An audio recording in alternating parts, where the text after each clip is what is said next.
Hello, everybody, and welcome to Top 5 New Comics for December 11th of 2024. I am, as always, Chris. Some kind of cool slate of books like we do every week. A little bit of Christmassy in here. Lots of new number ones. Let's jump right into it. Starting with Ultimate Universe, 1 year in number 1. This is written by Deniz Camp with art by Jonas Scharf, colors by Mattia Iacono, and edited by Will Moss. This is, it's in the title. It's the 1 year in Ultimate book. It's a one-shot title, bringing pieces together from the Ultimate Universe over the last year, setting up stories for next year with the guy who I'm coming to at least see from the outside looking in as the architect of the Ultimate Universe, which is Deniz Camp, the guy doing arguably the most universe-y book in the line, which is the Ultimates. The guy who's now doing the one-shot, setting up what's happening moving forward. It's very interesting. I'm excited for this on many levels. I feel like not only will we get stuff that sets up storylines moving forward, it'll probably be our first look at Ultimate Wolverine, whose series starts next year. It'll be our first look at Nick Fury in this universe, which interesting choice on which version of Nick Fury they are going with. And I say that because the Ultimate Universe is the line that started with the Sam Jackson looking Nick Fury, and to go back to a classic one for this new one, at least as it's shown on the cover, it's a choice, and I have nothing against it, no real comments about it. It just makes for an interesting decision to see that while the Ultimate Universe originally kind of zigged when the Marvel Universe was zagging, we're still doing that, but they're going back to the zig from the zag. It's just it's a development that I'm very interested to see how it goes. All in all, I love the Ultimate Universe, as you all know. I'm really excited. This seems like a cool jumping on point for newcomers to grab this and see the storylines that intrigue you, and maybe want you to jump in some of these books, maybe try to find past issues and all that. There's a lot of cool things that come out of this, and I'm just intrigued to see where it goes from here. But let's move on with Batman Dark Patterns number 1. This is written by Dan Waters with art by Hayden Sherman, colors by Triona Farrell, and letters by Frank Cvetkovis.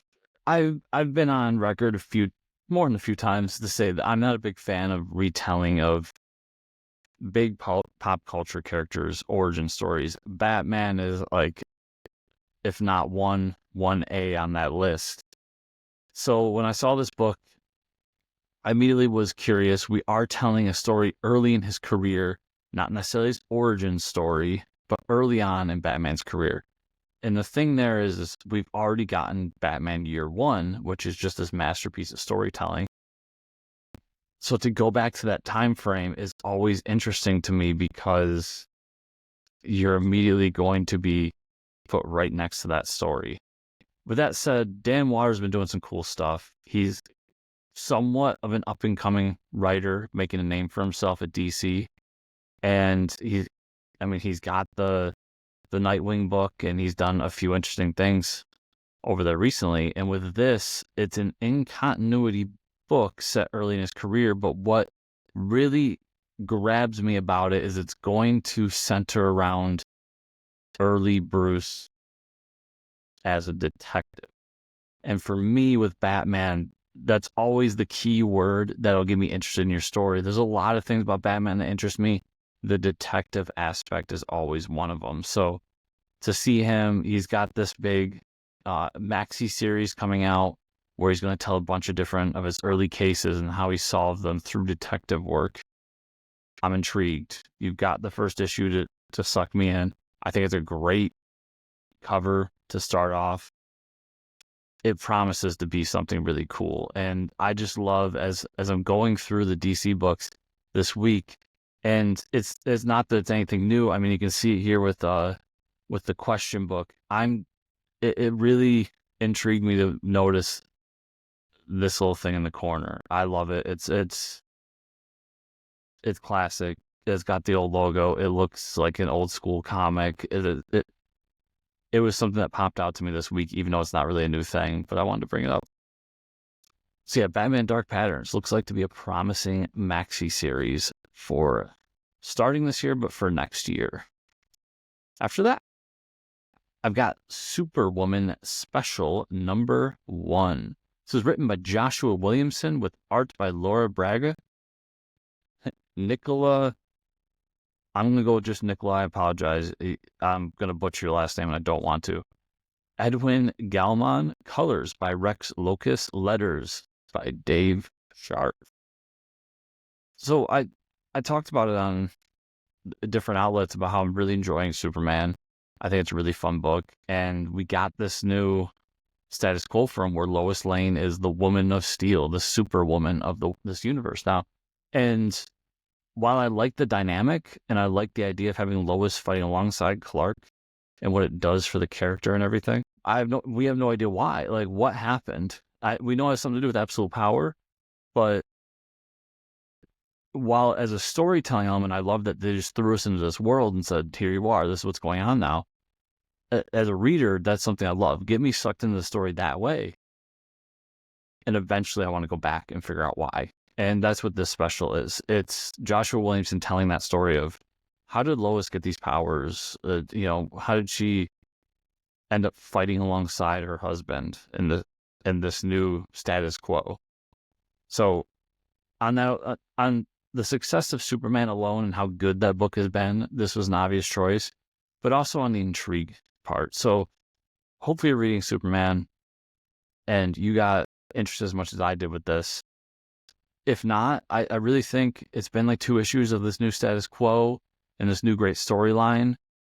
It's probably fairly easy to go back and grab those issues and check it out and then jump on this one, because I think it's going to be a cool special. I like these little special one-shots, especially when they're entwined with the book itself. So I am very much looking forward to this book. After that, we've got Shiver Suspense Stories #1. This has stories written by so many different creators, but we'll name a few, starting with writers Jason Aaron and Ben Winters, art by David Lapham and Kano, and then an amazing cover here by Derek Robertson. So this is one of Oni Press's EC Comics imprint books. As I've said in the past, not the biggest horror fan, but I'm starting to really veer away from saying that as much because I'm enjoying more and more horror comics. And with what EC's been doing, it's been these great anthology style comics with short horror stories in it. And obviously with any anthology, you get the good with the bad.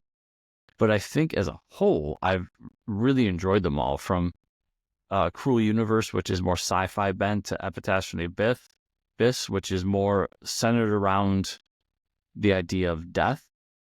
And then we've got this one coming out, and this is my Christmas comic of the week. All Christmas-themed horror stories. You've got some great creators here. I think EC's been doing some cool things. They seem to want to expand the line going into next year. I'm really excited. They're going to do some fantasy-based stories. They're going to spin off some of the stories in the anthologies into their own series and so on. And I hope that they keep up with this too and do holiday-themed one-shots that are still in the horror vein.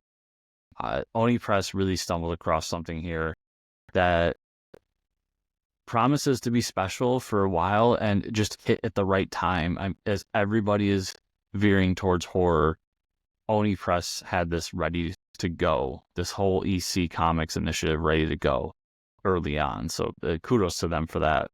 And definitely check out some if you enjoy horror. They've got all the different kinds. And what I love about their stories is, for me, when I say I don't like horror, I don't like the gore porn, as they say. I prefer more richer stories told in a horror way. And after that, I have Rome Eternal #2. This is written by Humero Rios with art by Diego Yapor. So I've talked a lot about Magma Comics and how much I've enjoyed their launch and the things they've been doing. Rome Eternal was the first book coming out of them that I actually bought a copy of. And I say that because I'm lucky enough to have been doing this for a while and get review copies from different companies and creators. And Magma was one that reached out early and wanted us to talk about their books. And I've been really impressed with their line.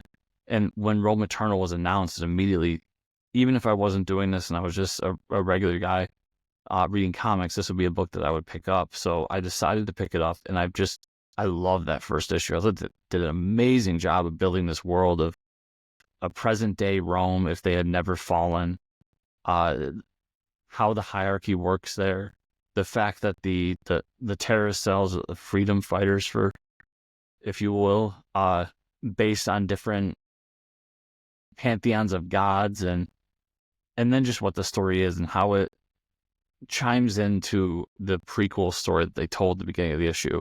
It was a brilliantly written book. The art is phenomenal, and just Magma as a whole has been doing cool stuff, so they're worth keeping an eye on. Rome Eternal has become, after one issue, became a book that I look forward to every week. So everybody, thank you so much for watching this week. Remember, if you want to support me, best ways to do it are my Substack, chriscomicscorner.substack.com. You can go over and check out the podcast, Fortress of Comic News. We are about to launch episode 400. That'll be next week. But this week we got a really cool episode with my friend Travis Gibb.